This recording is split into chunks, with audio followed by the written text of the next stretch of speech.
Perkenalkan, nama saya Yoyan Prananda Wedanta dari kelas 9I dengan nomor peserta 0100136445. Kali ini saya akan membuat tapi ketan. Berikut alat dan bahannya. Bahannya ada daun pisang, ragi, air daun kayu manis, ketan, dan alatnya ada panci pengukus. Ikut proses pembuatan tapi ketan. Pertama-tama hidupkan kompor dan masukkan beras ketan ke dalam panci.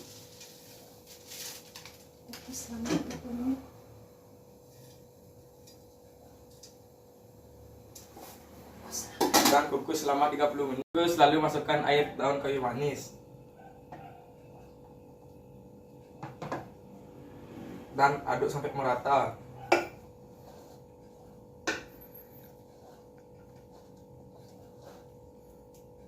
Setelah merata, lalu kukus lagi selama 15 menit. Dikukus, angkat dan dinginkan. Setelah dingin, berikan ragi.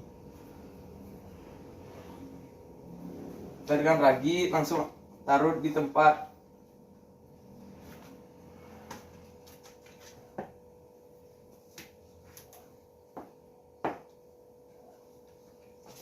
Lalu tutup dengan rapat. Om Swastiastu. Perkenalkan, nama saya Yoyan Prananda Wedanta dengan nomor ujian 0100136445 dari kelas 9I dengan nomor absen 18. Kali ini saya akan menjelaskan ringkasan materi tentang bioteknologi. Bioteknologi adalah penggunaan mikrobiologi dan rekayasa genetika secara terpadu untuk menghasilkan barang atau lainnya bagi kepentingan manusia. Bioteknologi dapat digolongkan menjadi bioteknologi konvensional, tradisional, dan modern. Bioteknologi konvensional merupakan bioteknologi yang memanfaatkan mikroorganisme untuk memproduksi alkohol, asam asetat, gula, atau bahan makanan seperti tempe, tape, oncom, dan kecap. Mikroorganisme dapat mengubah bahan pangan. Proses yang dibantu mikroorganisme misalnya dengan fermentasi, hasilnya antara lain tempe, tape, kecap, dan sebagainya, termasuk keju dan yogurt. Proses tersebut dianggap sebagai bioteknologi masa lalu. Ciri khas yang tampak pada bioteknologi konvensional yaitu adanya menggunakan makhluk hidup secara langsung dan belum tahu adanya penggunaan enzim. Bioteknologi modern adalah bioteknologi yang menggunakan teknik rekayasa genetik sumber.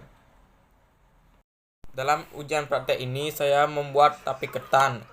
Berikut alat dan bahan tapi ketan. Alat dan bahan: 1. Pengukus nasi, 2. Panci atau baskom, 3. Sendok nasi atau centong, 4. Daun pisang atau stoples, 5. Nampan, 6. Beras ketan 1/2 kg, 7. Ragi tape, 8. Gula pasir 3 sendok teh atau secukupnya.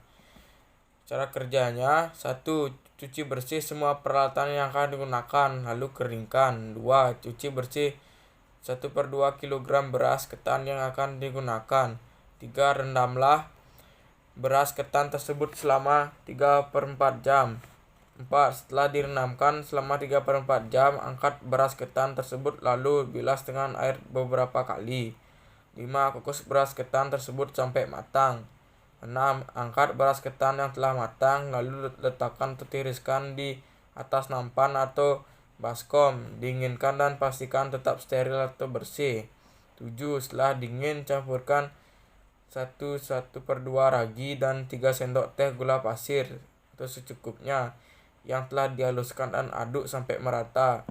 8. Bungkus ketan yang telah dicampur ragi dengan daun pisang atau masukkan ke dalam stoples atau tempat sejenisnya. 9. Simpan selama 2-3 hari. Kesimpulannya, setelah melakukan penelitian, ternyata dapat disimpulkan bahwa fermentasi yang terjadi pada tapi ketan terjadi selama 3-4 hari. Selain itu juga dalam proses pembuatan tapi ini ada hal-hal yang harus diperhatikan supaya proses fermentasi tersebut berlangsung secara sempurna. Selama proses fermentasi tidak memerlukan oksigen.